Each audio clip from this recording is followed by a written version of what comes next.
Friends, పెరుగు వడల కోసం వడలు వేసుకుంటున్నా. వడలు వేసుకొని తర్వాత పెరుగు తాలింపు వేసుకొని అందులో వడలు నానబెట్టుకోవాలి. సాయంత్రం తినడానికి బాగుంటాయి. ఇలా వడలు దీంట్లో కొద్దిగా ఉప్పు వేసి బాగా బీట్ చేసుకోవాలి, చిక్కగా వచ్చినట్టు. కొంచెం వాటర్ వేసుకోవాలి. తర్వాత ఇలా బీట్ చేసుకొని బాగా బీట్ చేయాలి.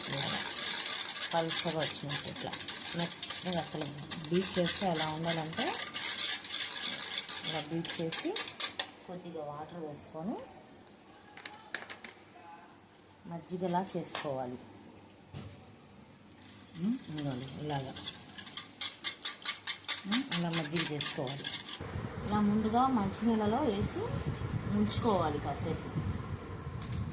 ఇలా ముంచి వాటర్లో వేసి ఒక్కొక్కటి ఇలా ముంచుకొని నీళ్ళలో తడవాలన్నమాట. కళాయి పెట్టి అందులో కొద్దిగా నూనె పోసి వేడెక్కాక కొద్దిగా జీలకర్ర, కొంచెం ఆవాలు, మినప్పప్పు, శనగపప్పు వేసి దాంట్లోనే 2 ఎండుమిర్చి, కరివేపాకు వేసి వేసుకోవాలి.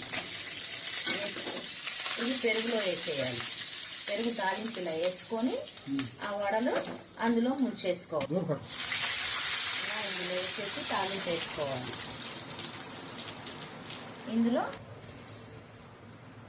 ఇలా పిండుకొని వాటర్ ఉంచి గారెలు దీంట్లో వేసేయాలి. వాటర్ పిండేసి ఇలా వేసి కాసేపు ఆగి తింటే టేస్ట్ సూపర్గా ఉంటుంది.